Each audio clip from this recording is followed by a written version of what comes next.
Assalamualaikum warahmatullahi wabarakatuh. Jumpa lagi dengan Wahas Official. Teman-teman pelaku usaha Sobat Wahas, semoga selalu diberikan kesehatan dan keselamatan. Baiklah teman-teman, saya ingin berbagi terkait dengan LKPM atau Laporan Kegiatan Penanaman Modal. Tentu pelaku usaha harus tahu ya apa itu LKPM, karena ini terkait dengan eh, usahanya. Sebelum saya jelaskan, teman-teman pelaku usaha yang belum subscribe silahkan untuk subscribe terlebih dahulu ya, agar kami semakin bersemangat untuk memberikan konten-konten yang bermanfaat bagi teman-teman pelaku usaha. Sudah subscribe? Terima kasih. Oke teman-teman, kita masuk. Yang pertama, apa itu LKPM? LKPM adalah laporan mengenai perkembangan realisasi penanaman modal dan permasalahan yang dihadapi pelaku usaha yang wajib dibuat dan disampaikan secara berkala.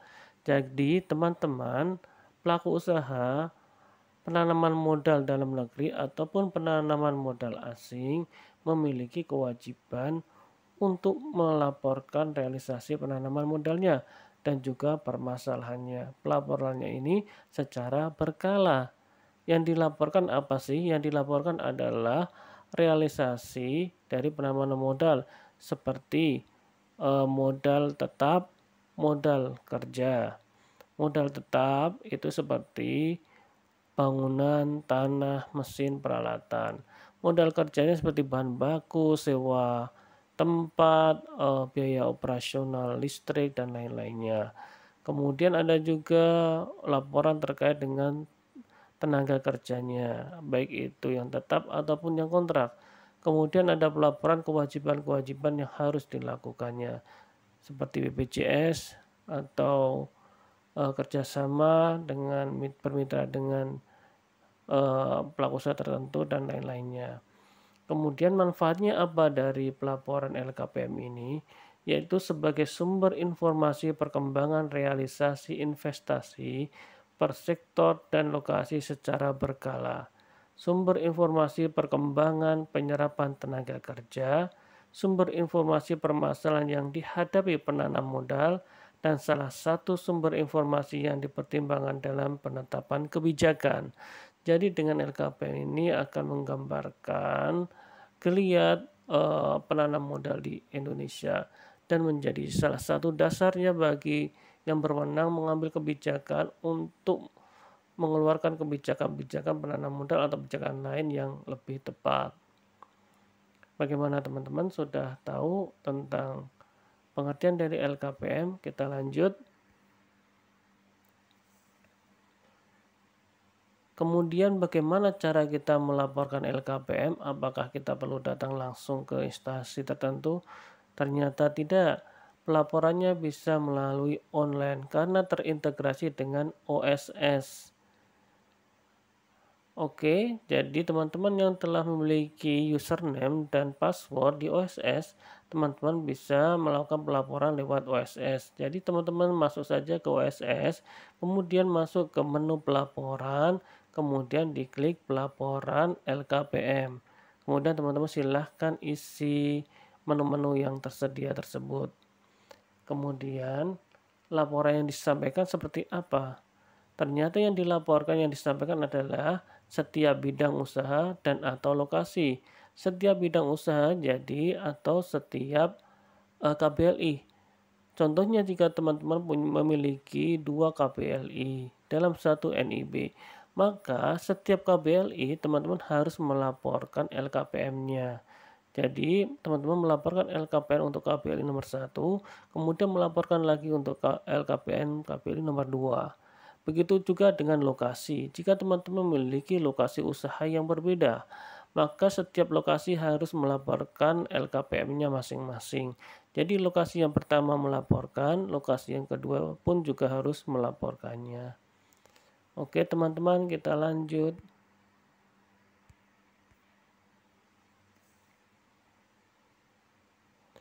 Teman-teman pelaku usaha, ternyata ada pelaku usaha yang tidak wajib melaporkan LKPM. Ini saya bagi menjadi dua kategori, yaitu kategori skala usaha dan kategori bidang usaha. Untuk kategori skala usaha yang tidak wajib melaporkan LKPM adalah pelaku usaha mikro. Teman-teman yang pelaku usaha mikro yaitu dengan modal usaha 1 miliar ke bawah tanpa tanah dan bangunan, maka tidak wajib untuk melaporkan LKPM. Kemudian kategori bidang usaha. Bidang usaha yang tidak wajib melaporkan LKPM adalah bidang usaha hulu migas, perbankan, lembaga keuangan non-bank, dan asuransi. Oke, jadi teman-teman yang masuk dalam kategori tersebut, maka tidak wajib untuk melaporkan LKPM-nya.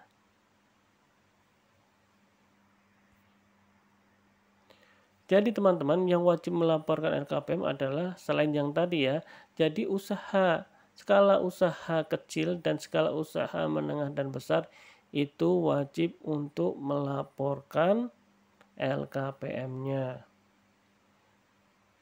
Waktu penyampaian LKPM-nya bagaimana? Ternyata untuk skala usaha kecil dan skala usaha menengah besar itu berbeda. Untuk skala usaha kecil, maka pelaporannya setiap 6 bulan dalam setahun. Jadi 6 bulan dalam setahun, 2 kali pelaporan dalam setahun. Kemudian untuk skala usaha menengah dan besar, pelaporan setiap 3 bulan dalam setahun. Jadi 3 bulan dalam setahun, melaporkannya 4 kali dalam setahun. Oke, untuk yang skala usaha kecil jadi setiap 6 bulan melaporkan, sedangkan untuk skala menengah dan besar setiap 3 bulan itu melaporkan. Kita lanjut ya teman-teman. Dan ini lebih jelas lagi teman-teman. Periode pelaporan skala usaha kecil. Tadi sudah dijelaskan bahwa untuk usaha kecil setiap 6 bulan atau per semester untuk pelaporan LKPM-nya. Semester pertama yaitu kita akan melaporkan realisasi penanaman modal bulan Januari sampai bulan Juni tahun tersebut. Maka kita akan melaporkannya adalah pada bulan Juli tahun tersebut dan paling lambat tanggal 10 Juli tahun tersebut. Contohnya ini kan tahun 2022. Maka kita melaporkan LKPM-nya semester 1 adalah bulan Juli tahun 2022, paling lambat 10 Juli tahun 2022. Kemudian kita lanjut ke atas semester kedua, maka kita melaporkan realisasi penanaman modal bulan Juli sampai dengan Desember, kita laporkannya bulan Januari tahun berikutnya. Paling lambat 10 Januari tahun berikutnya. Contohnya, karena ini tahun 2022, maka periode kedua atau semester kedua kita laporkan bulan Januari tahun 2023. Paling lambat 10 Januari 2023. Bagaimana teman-teman, sudah paham untuk periode pelaporan skala usaha kecil? Kita lanjut ke periode pelaporan skala usaha menengah dan besar. Tadi sudah dijelaskan juga untuk skala menengah dan besar dilaporkan setiap 3 bulan atau per triwulan. Jadi untuk triwulan pertama kita melaporkan realisasi untuk bulan Januari sampai dengan bulan Maret, kita laporkan bulan April di tahun tersebut. Kemudian jadi kita kalau tahun ini 2022 kita laporkan di April 2022, paling lambat 10 April 2022. Kemudian untuk triwulan kedua kita akan melaporkan realisasi bulan April, Mei, dan Juni dan kita laporkannya bulan Juli. Jadi untuk tahun 2000 kita laporkan Juli 2022, kemudian paling lambat 10 Juli 2022. Kita lanjut ke triwulan ketiga, kita akan melaporkan realisasi bulan Juli, Agustus, September, kita laporkan di bulan Oktober paling lambat 10 Oktober di tahun tersebut. Jadi kalau tahun 2022 ini jangan lupa untuk triwulan ketiga melaporkannya di bulan Oktober 2022, kemudian paling lambat 10 Oktober 2022. Kemudian triwulan keempat, maka kita akan melaporkan untuk realisasi penanaman modal bulan Oktober, November, Desember. Kita laporkan di bulan Januari tahun berikutnya. Kalau sekarang tahun 2022, maka kita akan melaporkannya bulan Januari tahun 2023. Paling lambat 10 Januari 2023. Bagaimana teman-teman? Sudah paham? Jangan lupa ya untuk melaporkan LKPM-nya, laporan kegiatan penanaman modalnya. Kemudian kita lanjutkan. Dan teman-teman pelaku usaha, untuk jenis LKPM skala usaha menengah besar ini ternyata dibagi menjadi dua. Kalau usaha kecil itu tidak dibagi dua, satu. Sedangkan usaha menengah dan besar dibagi dua, yaitu tahap konstruksi atau persiapan. Jadi teman-teman yang usahanya masih dalam tahap konstruksi dan persiapan, maka melaporkannya LKPM-nya di tahap konstruksi atau persiapan. Jadi LKM tahap konstruksi atau persiapan bagi kegiatan usaha yang belum berproduksi dan atau beroperasi komersial. Yang kedua, tahap operasional dan atau komersial. Maka laporan LKPM-nya adalah tahap operasional dan atau komersial bagi kegiatan usaha yang sudah berproduksi dan atau beroperasi komersial. Oke teman-teman, sudah paham? Mungkin demikian yang bisa saya sampaikan. Semoga memberikan manfaat dan gambaran bagi teman-teman tentang LKPM.